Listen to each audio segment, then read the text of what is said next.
Good evening. I'm Stesha Brandon, the Literature and Humanities Program Manager at the Seattle Public Library.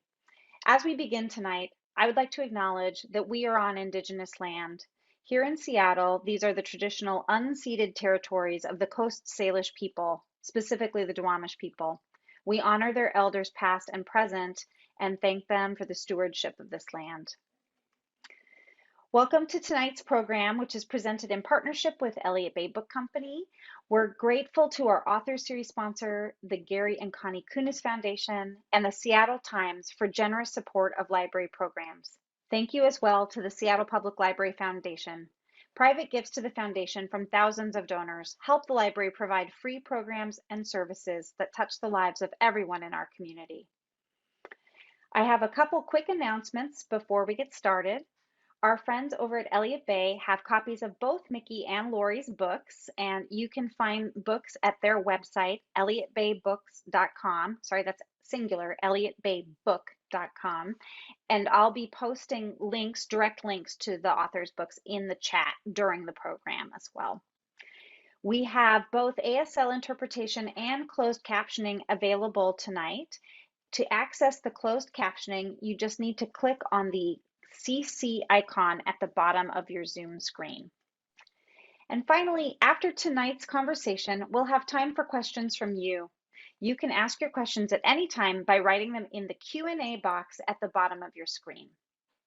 Now, I'm delighted to introduce tonight's speakers.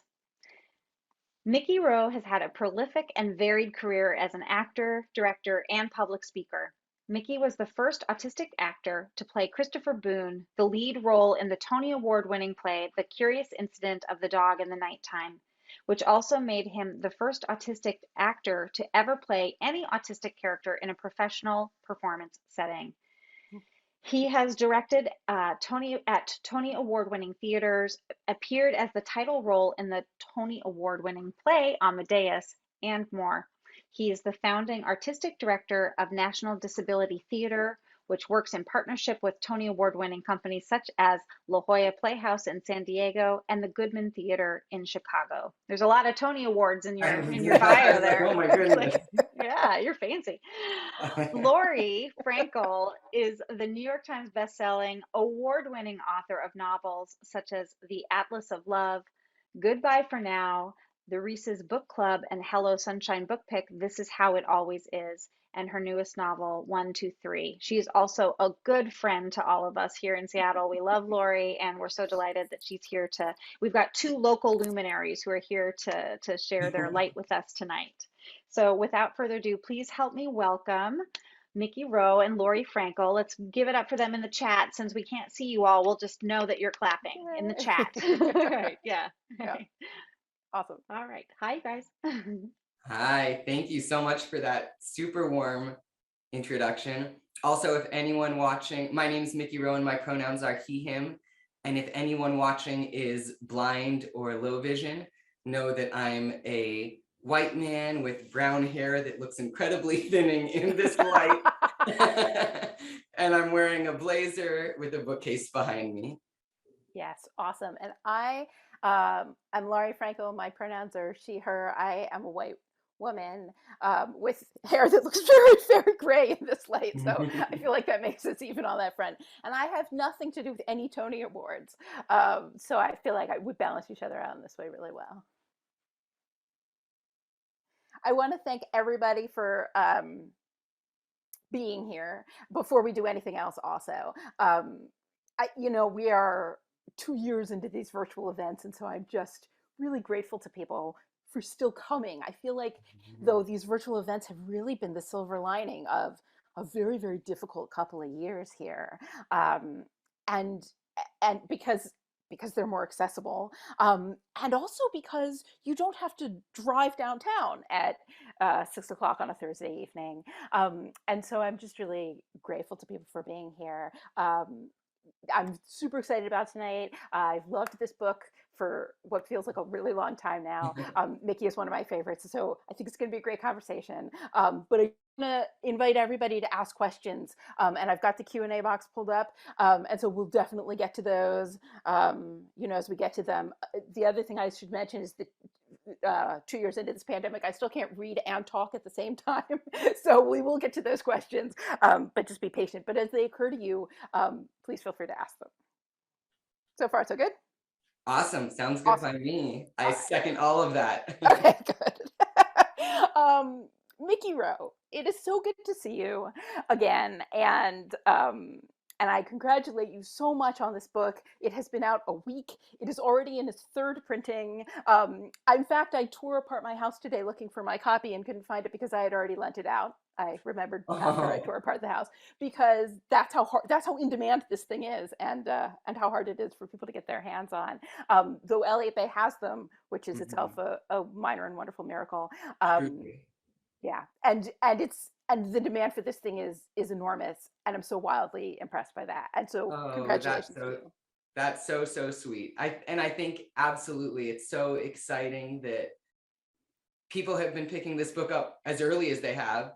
And it also goes to show publishers out there that people with disabilities are so powerful and professional and get the job done and are smart and sexy. So to never underestimate any group when they are telling stories from their own lived experience.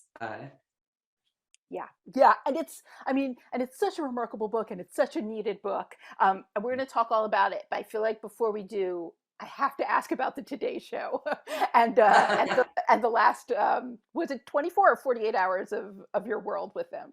I don't know, or I guess 24 hours. Okay, Um, tell us about so it. you all are like some of the first to officially know, I guess. The Today Show came to my living room in Seattle yesterday, and they interviewed me and my wife. We have a very small living room. I wonder if I will even. I won't turn it. I'll break something. But our, our living room is very small and a mess. But they tore it all apart and moved all the furniture around. And I got to talk to Harry Smith at the Today Show about the book. And we got to walk around Pike Place Market while talking about the book. Yeah. So that was super fun and super exciting, and also such an honor to get to be featured there. So keep an eye out for the Today Show weekend in early April, I guess, for Autism Acceptance Month. For Autism And I'll Acceptance Month. I'll post on my socials and email out to my email list as soon as I have from them an exact day that it'll come out. Did you juggle knives for them? I didn't. I truly offered to juggle knives for them. They're sitting right over there, but they said, oh no, we don't need to. We just like the conversation, which I Wow. understand. But I think, as an autistic person, I think so much in pictures and images that to me, just sitting and hearing people have a conversation would be really boring. And I would want to see something like a picture that was more exciting and fun to look at. So I had my stilts ready for them. Yes. I had my juggling ready for them, but they were confident that they didn't need it. I think they were also afeared. Might have been a little bit afeared.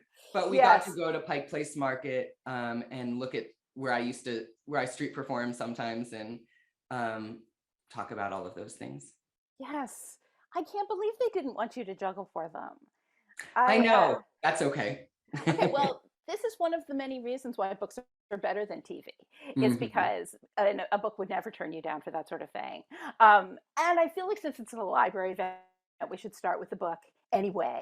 Yeah. The kind of big of the book before we get into all of the wonderful things that you say they're in. Having written a book myself, I have to tell you that it seems like the opposite of acting. So I wonder if you can tell us about how it, like, what made you think to yourself, I should write a book, and how was that experience? Yeah. So I think I was feeling at the time very frustrated, but also hopeful at the same time, that there were so many books that were very popular at the time I got the idea to start writing this book. So many books about disability that were really popular at the time. I think about You Before Me, where a disabled person basically decides that because they feel like they're a burden, they need to kill themselves so as not to be a burden on the people they love. But it's a book written by a non-disabled person, with no consultation with the disability community. And books like very many books out there that were very popular at the time about disability, but at no point were actual disabled people being included in any of those stories. And I worried about the message that that was sending to young disabled people, that if you are not even valued when it comes to stories about your own community, how were you expected to feel valued elsewhere in the world on topics that weren't relating to disability directly? Also, there was so much incredible academic writing. There's so much incredible academic writing being done about disability culture and the disability community all the time. And I was feeling really frustrated that I didn't see that necessarily translating to deeper understanding in the culture at large. Yeah. So I thought, what small piece can I do to try to move this forward and push it a little bit? And what makes me a little different than some of the other voices out there already? And I thought, I'm a storyteller as a theater person. And so maybe if I could tell a story, and through the means of a story about my life that would hopefully connect with readers in a personal way, and through that story, hopefully bring to light some of these things about the disability community and disability lived experience that I thought were so important and not getting the understanding that I think they warranted. Yeah. And you did a beautiful job. And it's very personal. I mean, you're exactly right. It is the opposite of academic. It is a very personal story. Was that hard? Was that hard to write? It was really hard to write. I think in theater, often we actually have to do so little to tell a story, because so much of that story is happening. The audience is putting things together in their heads to tell that story. There's separate people hired to design the costumes, separate people who are doing everyone is contributing little bits to tell a big story. Yeah. So that in the end, after everything's put together, as long as you are listening to what your fellow actors are saying on stage and being present in the moment, that's really your only job. And there's also such a big immediate payoff at the end, because after every show, you get a little celebration and applause and get to bow and then go home feeling good about yourself. Whereas when you write a book, on the other hand, I think the similarity is that you need to hopefully allow for the audience to still be able to fill in their blanks and create their own story, that the reader is still doing, I think, half the work in a book. Yeah. But the difference is in the process of writing it, there's not that immediate feedback. You're just alone in a room by yourself, with all the deep dark, and not a lot of ways to escape from that, or to have it be a more energetic two-way conversation. Yeah. And there's a lot of dark, but also this book is really warm.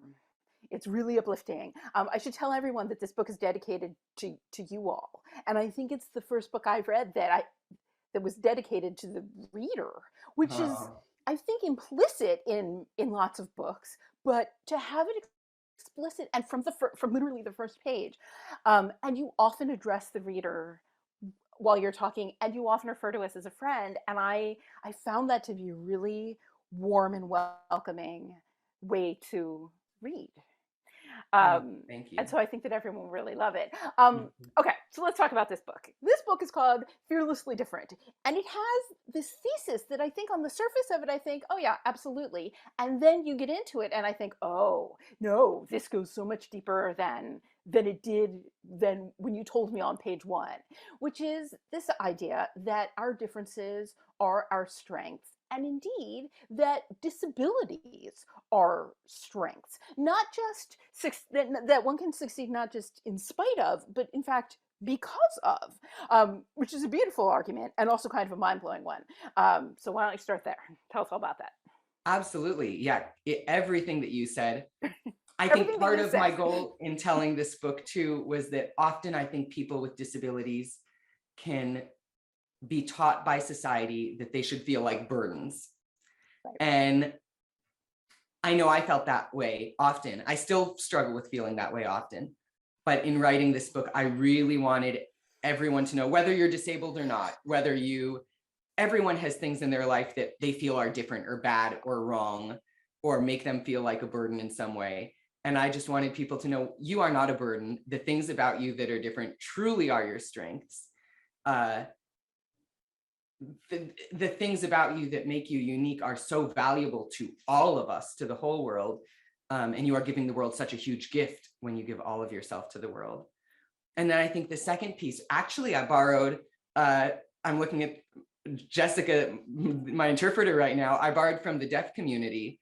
The deaf community has a term, deaf gain, because often people say maybe someone has hearing loss. And so the deaf community is like, no, you don't have hearing loss, you have deaf gain. Yeah. The deaf community has really been able to form community Yeah. in such an amazing way and made so much headroom for other people who are deaf or disabled who maybe haven't had the opportunity to form community in those ways. But so I thought about that concept of deaf gain and kind of stole it from the deaf community and expanded it to just disability gain, because I think people with disabilities there's so many things about people with disabilities that make you that help you as a person to grow, that you might not have had if you didn't have a disability. I think people with disabilities can sometimes be more empathetic than they might be if they didn't have a disability. I think people with disabilities are often some of the best creative problem solvers in the whole world, because we've had to be creative problem solvers our whole life to navigate a world that wasn't designed with us in mind. And I think in the book and in my own life, specifically in struggles with employment and things like that, I wanted to model for everyone how valuable anyone who is different in any way really is to our society. It's estimated 85% of autistic college graduates in the United States are unemployed. And then even if you can get a job, in Seattle, just at the start of the pandemic, they changed the law so that now people with disabilities have a guaranteed minimum wage in exchange for employment. But federally, even though the federal minimum wage for everyone else is $7.25 per hour, if you have a disability, you can still be paid 1 or 2 pennies per hour. That's just the law. So that was a struggle for me in my life. That's why I had to be street performing, busking, juggling as a autistic and legally blind single dad with full custody at the time of my autistic kids, before I hatched this plan to try to get to Broadway's biggest stage. But so I really, I think that disabilities truly can make people more valuable, even to employers and things like that. For sure. I mean, for sure, for sure. God, you just talked about so many things that I want I'm to so go back and sorry. touch on. No, don't be sorry. You're just fascinating, and so I want to talk about all of those things. I mean, at one point you refer to autism in this book as Darwinian, like a Darwinian advantage. And Yeah. since it went by so quickly, tell us a little bit about parenting. How autism helps you parent. Another thing which struck me as both obvious and mind blowing as soon as you said it, and I never thought about it before, and how that works particularly, in your own family Yeah. and with an autistic child. I think when I think about what it feels like to be a young person, I think so often kids have trouble communicate, feel misunderstood in their communication, have trouble figuring out how to communicate the things that they are thinking and feeling. This is what we all deal with, Yeah. but especially when we're kids, it feels so urgent and and huge. Yeah. As an autistic person, I am daily feeling that same urgent struggle of how to communicate with loved ones in ways where my intentions are understood. And communication is so difficult as an autistic person. But I think as a dad, it helps me understand, it helps me empathize with my kids more in a more visceral way when they're feeling misunderstood, maybe. Yeah. As an autistic person as well, I feel such a need for proprioceptive input. For people who don't know what that means, sometimes autistic people, often autistic people have sensory processing disorder. So we just experience our senses differently than other people. For me, I need a lot of proprioceptive input to make me feel more comfortable in my body, which is like flapping or swinging or spinning. And when you have kids, they're always wanting to roll on the floor, spin, jump, run around, bounce on a trampoline, do all of those things too. So it can be so fun as a parent when you also feel the need to be rolling around and doing all those things that a kid needs. Yeah. And as an autistic parent with an autistic kid, I think it just helps you understand them better. Yeah. Yeah, for sure. Okay. Okay. So that's parenting. And then let's talk a little bit about working. Um, I think that sometimes we look at someone who's already published and we think like, oh, they must have had, it must have been easy for them to get in somehow. We look at somebody who's already starred in shows and professional theaters and think, oh, it's, he had an agent, he knew someone. You didn't know anybody. Like, even before we get to your being on stage, the way in which you went, where you said, I should be starring in this play. I do not know anyone who can help me star in this play. I shall cause that to occur regardless, is really remarkable. Oh, thank you. Yeah, I think disabled people need to be so tenacious often to pursue their goals. And as well, I think everyone, regardless of if they're disabled or not, everyone is their own best agent, right? We are going to fight for ourselves and our dreams so much harder than anyone else is going to fight on our behalf. But yeah, so I found out about Curious Incident of the Dog in the Nighttime and decided, you know what, this is something I can do. This will help me. This will help my people. This will help my kids. This is what I need to do. But I didn't know anyone. So after much internet sleuthing, I found out that the casting director of the show, which was happening at the Barrymore Theater, he was also the resident casting director at Lincoln Center. So I'm like, okay, great. This is something to go off of. I'm scouring Lincoln Center's website. Can't find it anywhere because it turns out casting directors, as with publishers and as with so many people, so many gatekeepers, casting directors really keep their contact information private so that you can only really contact them through a reputable agent. Yeah. So the only email address I could find on the Lincoln Center website was boxoffice@lincolncentertheater.org or something like that. So I write an email with my headshot and resume and some videos and send it to casting director, whose name I'll omit, care of Lincoln Center Theater box office. I'm sure they were confused because they're like, Curious Incident isn't even happening at our theater. Curious Incident is at the Barrymore Theater, miles away from here. But months later, they emailed me back and we were able to move to the point that they were able to fly me out a couple times to New York even. And yeah, but I think it's so important for everyone to always no matter how far-fetched it is, to always be finding little seeds that you can plant every day, little like investments in your future that you can make every day, even if they seem silly or far-fetched, they might be, but if you plant enough of them every day, who knows what miracles will happen that one of those seeds actually sprouts. Yeah, which is really remarkable. I mean, it's a really great story. One of the things that struck me over and over reading the book is that you make such a compelling case for yourself and for disabled people and for differences being your strength, and yet you come up against all of these walls. I wonder if you have thoughts about, I mean, for instance, why auditions are so often inaccessible. Why so many of these things at which you are so good are made so much more difficult um, than they could be, than they should be. Yeah. I think often as a society, we can feel really uncomfortable around people with disabilities. I think it starts when we're really little kids, right? If a little kid looks at a person who has a visible disability, or looks at someone who might have a developmental disability and be acting a little bit differently, their parent will quickly grab their arm and pull them away and say, "Oh no, don't look at that. That's rude." Or if they ask a question to a person with a disability, the parent might feel embarrassed and pull the kid away really quickly. Right.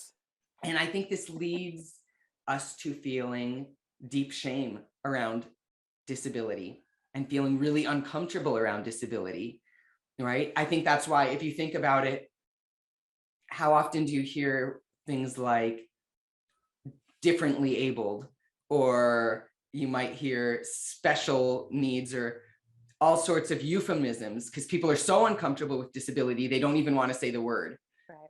because they're assuming disability is a bad thing or disability is a shameful thing. And it also, I think, is because disability is the only equal opportunity minority group out there. Anyone can join our club at any time. And likely, if everyone is lucky enough to live long enough, everyone will get to join our club at some point in time. I think that makes people uncomfortable too. So because people are so uncomfortable around disability, it is easier to look the other way and to exclude and push away. And even when I ask for accommodations, I think it is easier for people, even a simple accommodation. An accommodation for me might be enlarging things to 18-point font, which is so easy. If you have a printer or a copy machine, probably takes 30 seconds to a minute. Not a big deal. Out of all the auditions I've been to in my life, I've received my accommodation twice. And I think it's just that people feel so uncomfortable thinking about disability that they try to just ignore it and pretend it doesn't exist. I think probably a lot of disabled people might be able to relate to feeling like the world at large just wants to pretend we don't exist. So that's, I think, why it's so important that we push to take up space center stage on the biggest stages, and we push to be able to say to the world that, our stories are just as valuable and deserve to be heard just as much as anyone else's. Yeah. And that seems, I mean, indeed, the 18-point font was another one of these moments where I just had to put the book down and think, it's so simple. It's such a simple thing to accomplish, that it seems like there's a lot going on behind it's not being able to occur.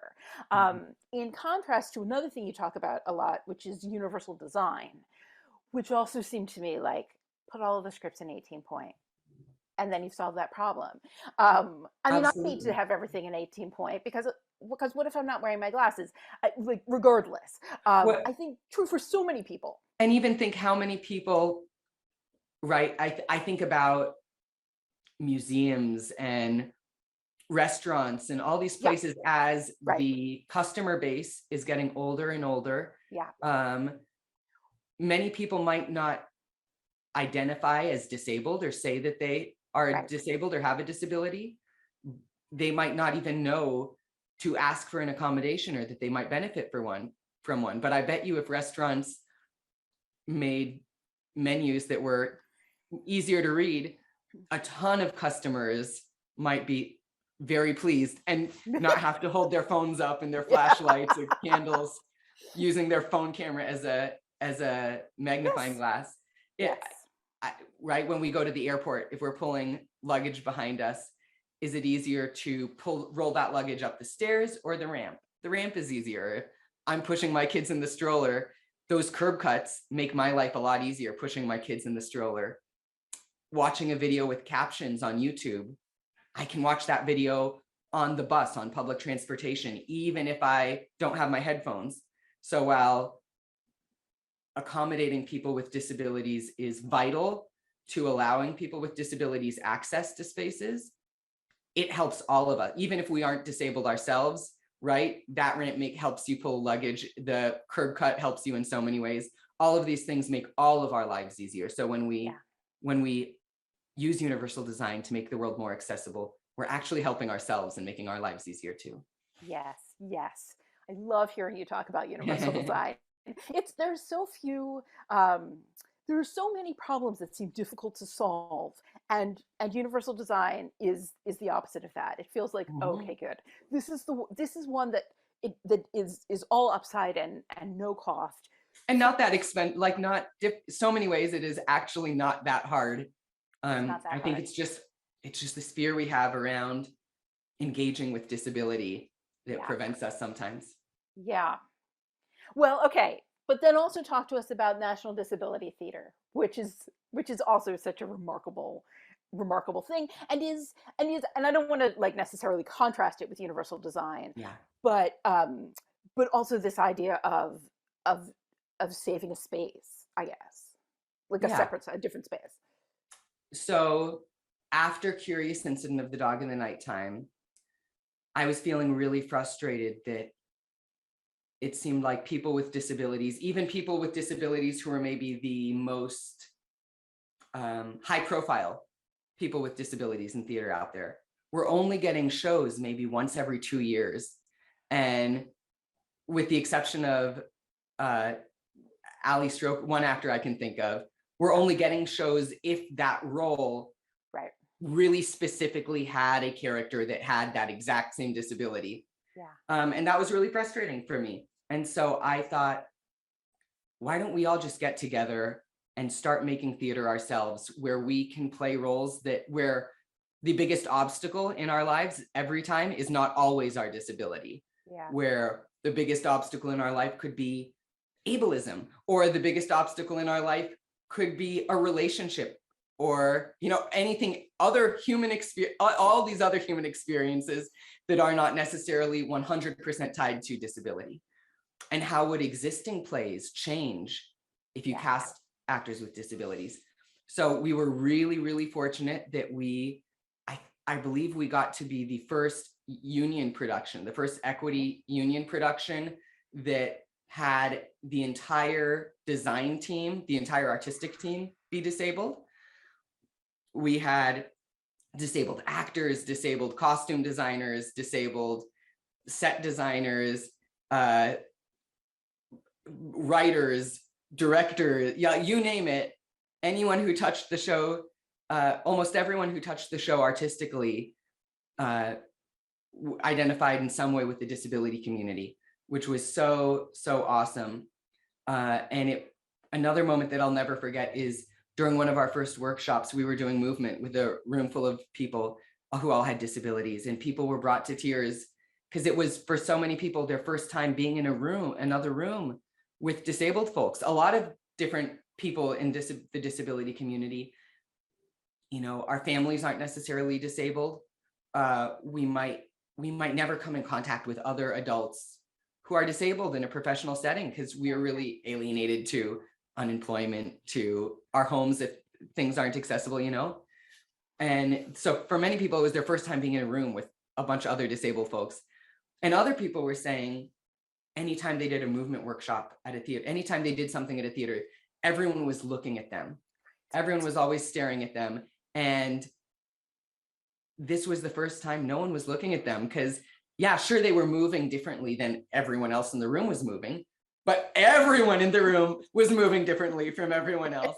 So it felt really awesome. So that was National Disability Theater. We got to do some really cool work.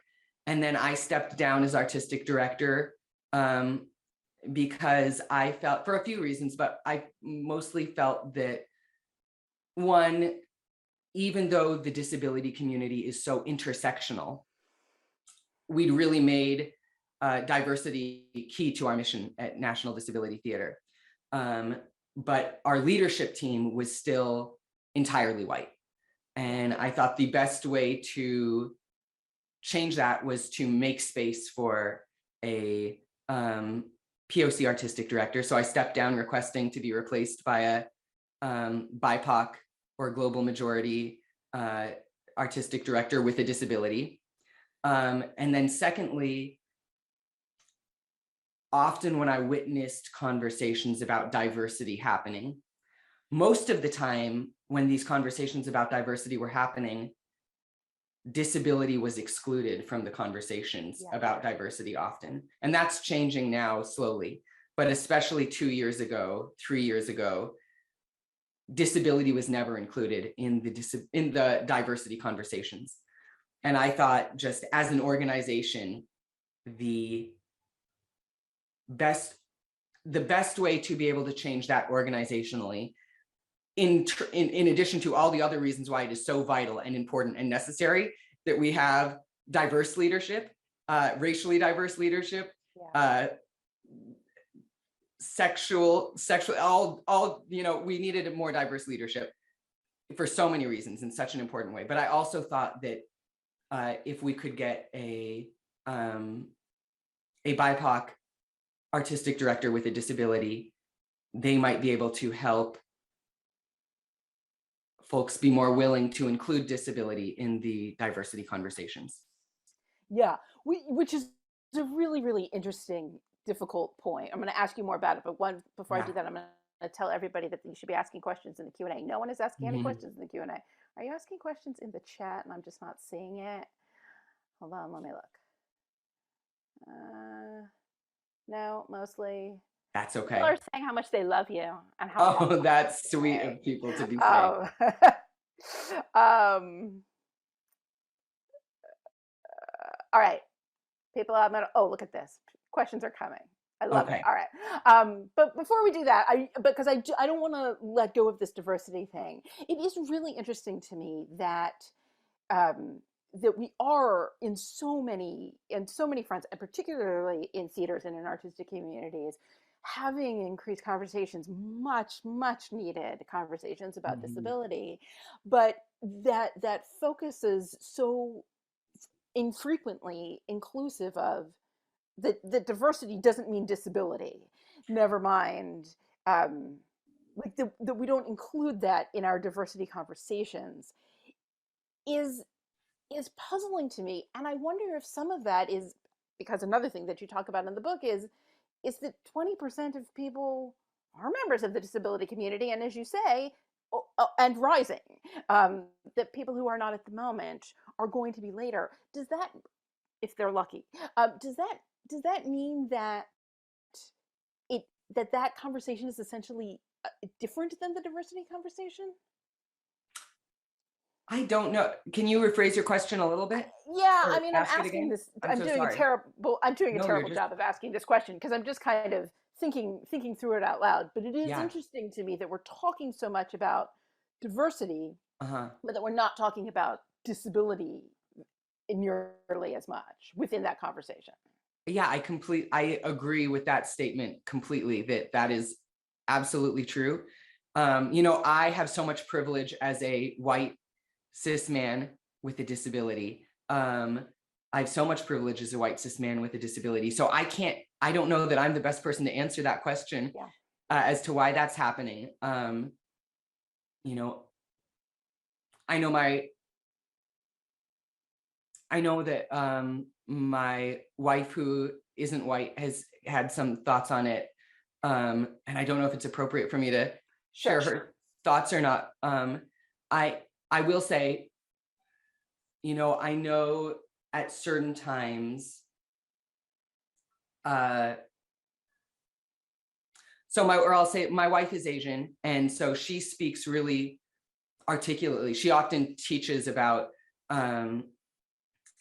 Japanese internment on the West Coast here where we live.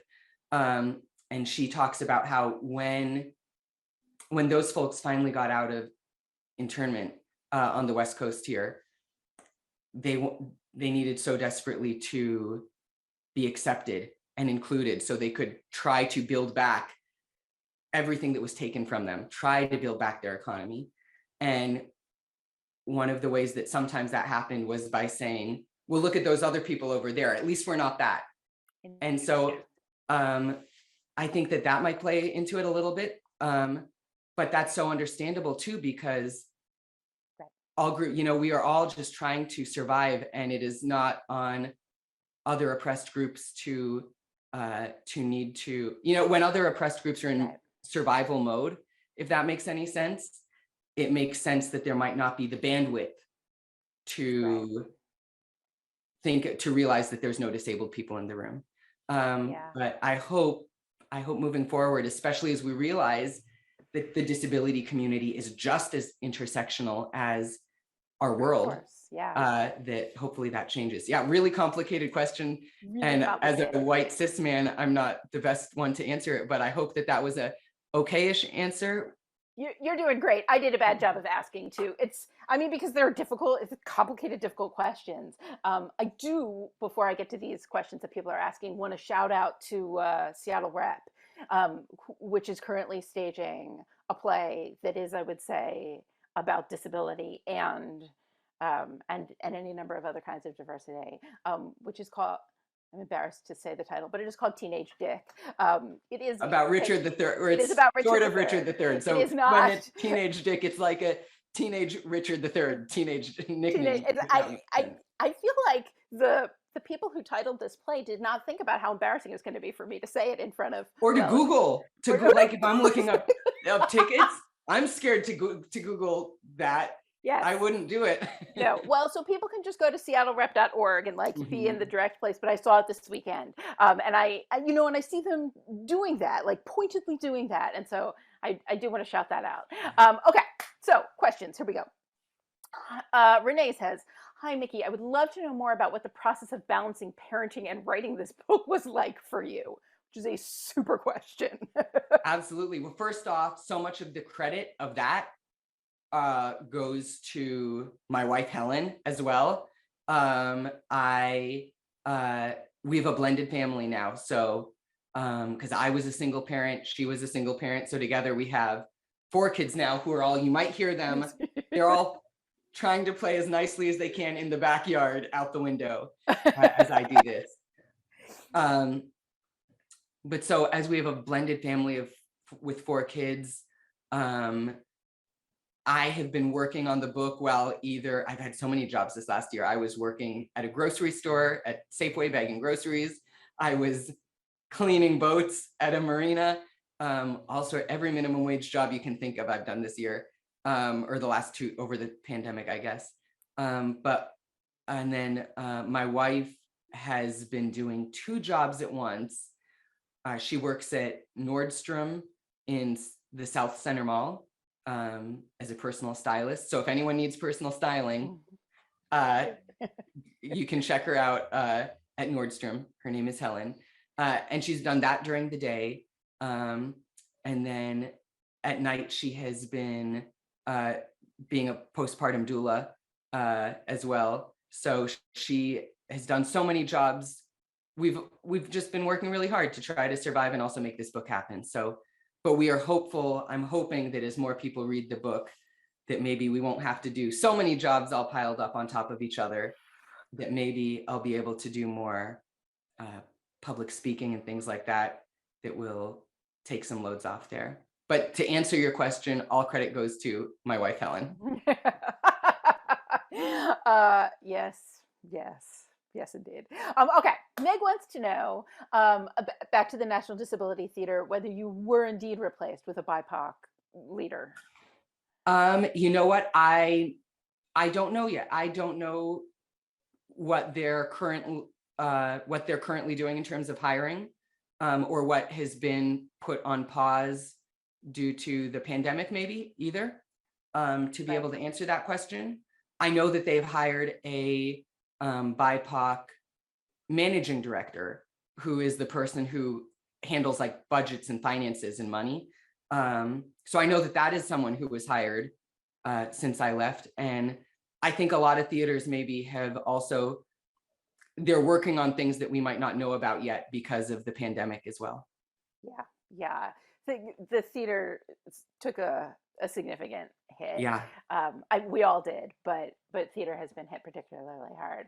All right, I have this question in the chat from Ginger, which says, "I have noticed that people with disabilities have a certain honest innocence in their character that allows them to be direct and open with their feelings and communications. I admire this quality.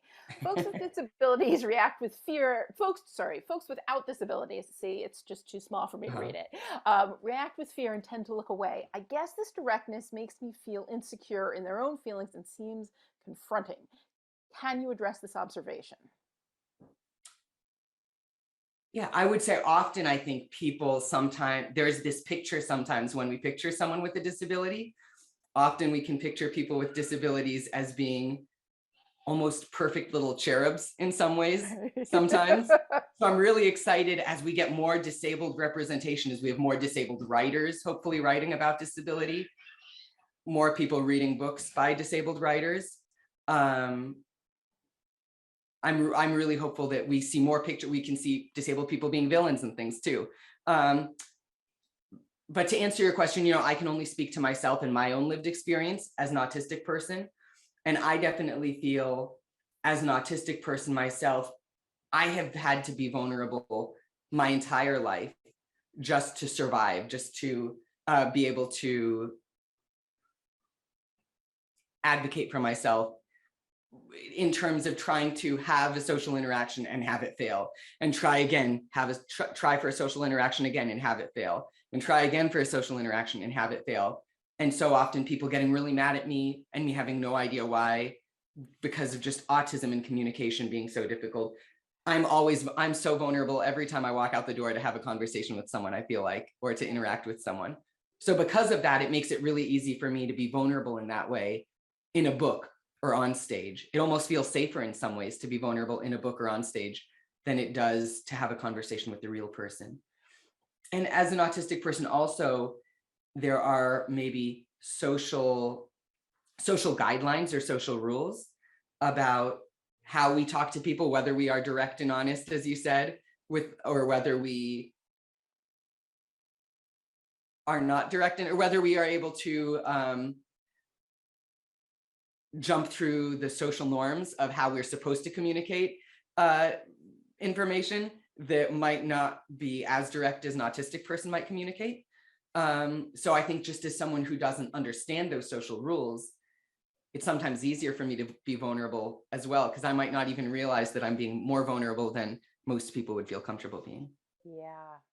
Oh, yeah. Okay. All right. All right. So, see, here we have an anonymous attendee who wants me to say the name of this play again. Anonymous attendee is wondering what your opinion is on Seattle Reps putting on Teenage Dick as an example of tokenism of the disability community. That's so interesting. Can the anonymous person say more about, so here's full clarity. I have been so busy all of a sudden since this play opened, with like things like the Today Show and book events and just trying to wrap my brain around this book release. I've not gotten to see Teenage Dick myself yet in person at Seattle Repertory Theater. I so hope I get to, but it hasn't happened yet for me. So I don't know that I can speak directly to their production, just because I haven't seen it. I think that from everything I know from Seattle Rep, the intention is in such a good place. I know they've worked really hard to make sure as many people as possible involved in that process have disabilities. I know that the play was written in, even though the play itself was not written by a disabled person, it was written in deep, it was commissioned in part by a disabled organization. So it was really written in deep connection with the disabled community. So I would hope that it's not tokenizing without having seen it, just from knowing how hard they're working to include disabled folks. But I haven't seen it yet myself. Yeah, I would say the next step for Seattle Rep or any organization would be to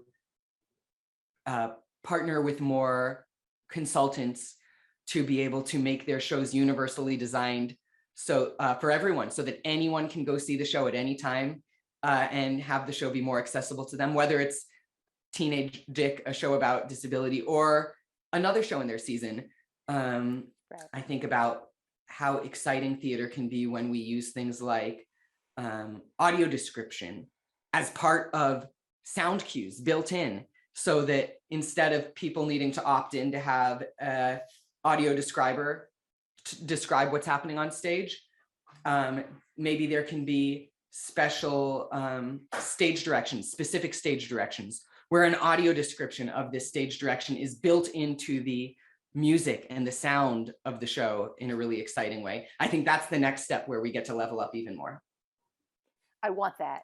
I want to put you in charge of that. I think that is exactly what Seattle Rep should do next. I mean, and I think that this play is also, I did see it, and it's I think I cannot speak to this tokenism argument, but but what I think is true is what you were talking about before, which is it's Richard III. It's Mhm. Richard III is a disabled person, and that was a disabled person, and that is not something that is ever part of the show, part of the play. When you see it on stage, it's not that you're not visually looking at it, it's just that it's Well, so I think rare to see even an actor talk about it. even New York, even the Public Theater at New York right now is doing the show in the park with a non-disabled actor playing Richard III. Yeah. The other thing I'll say is, because Richard III is a story written by a non-disabled person, I believe. So far as we know, yeah. As far as we know. And it is hard, I will say, when you are writing a book or when you are trying to get a play produced, you often need to walk a tightrope with difficult disabled tropes, in order to get a theater to agree to produce your show, in order to get a publisher to agree to publish your book. Yeah.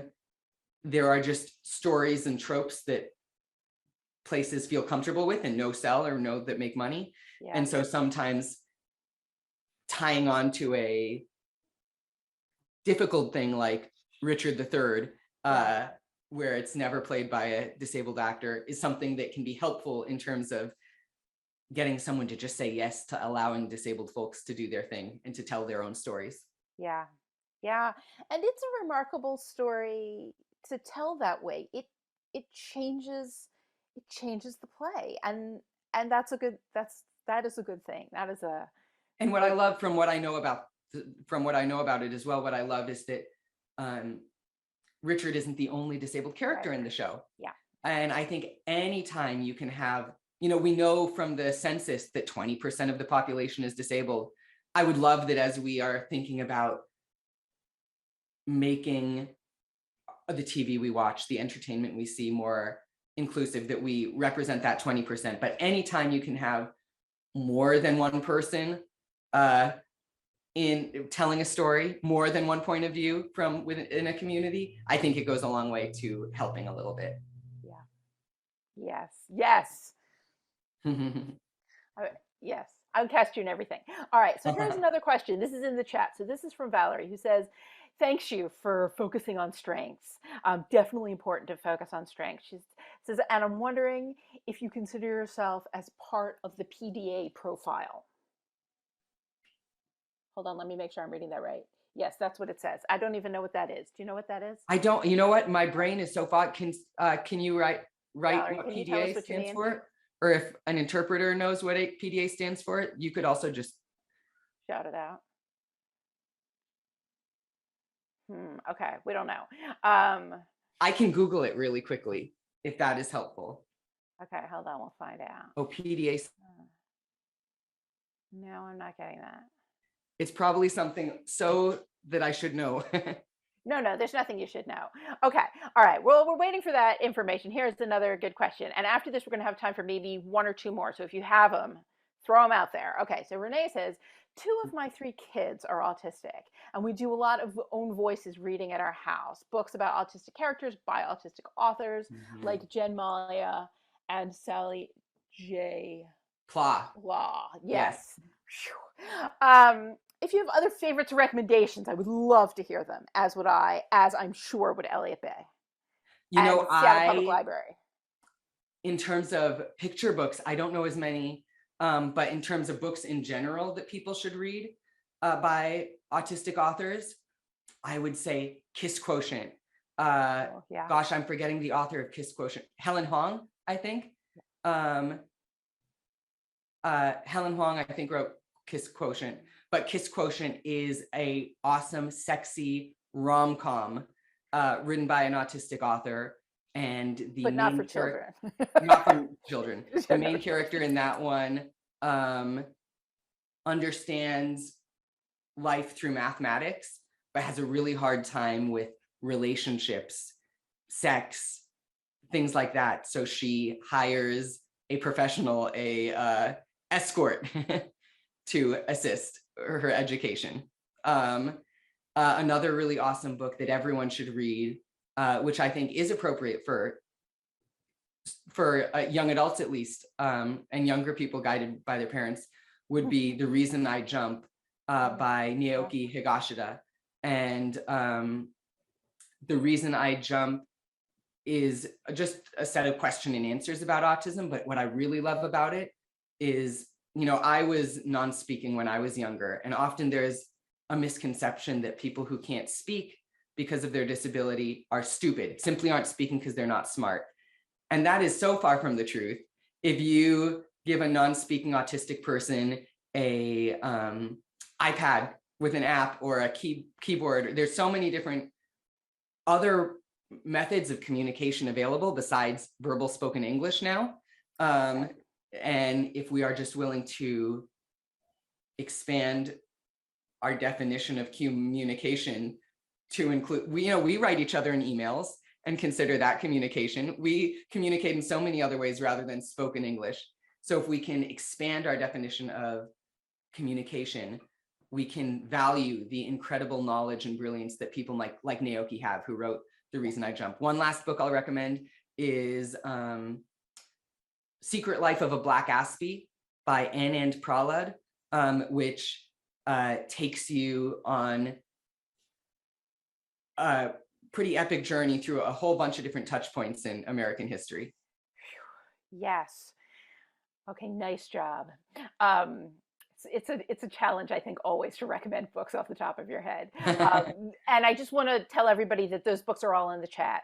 So so if you didn't catch them quite, that's where you will find them. And I think, and one thing I'll correct though from the chat is that where it says Naomi Higashida, I think that was a autocorrect that did that, but it's Naoki with a K. Yes. Okay. Good. But if you click on the link there, it'll the link will pull up the right book, I'm sure, and show you the right author's name. Okay, and it's 7, but before we let you go, Valerie has gotten back to us. So PDA is pathological demand avoidance or pervasive drive for autonomy, and is not yet officially in the US yet, but is in the UK, New Zealand, and Australia. That's so interesting. I think super interesting. Yeah, that's something I'm so excited to learn more about. And I would definitely need to learn more about it. If what I'm understanding is correctly, I think definitely myself and a lot of autistic people, maybe because we are so often yelled at or told we are wrong or bad or misunderstood, and we get in trouble so frequently when we are trying so hard just to be good all the time, trying so hard to be good, and yet always getting in trouble for misunderstanding the social rules. A lot of autistic people might definitely be always trying to avoid confrontation, just because it can sometimes be so unpredictable to us, because we can't predict it as well. We might try to avoid it. If that helps answer your question, maybe. Yes. Okay, that was great. Me too. I'm so interested to learn more about that. Okay.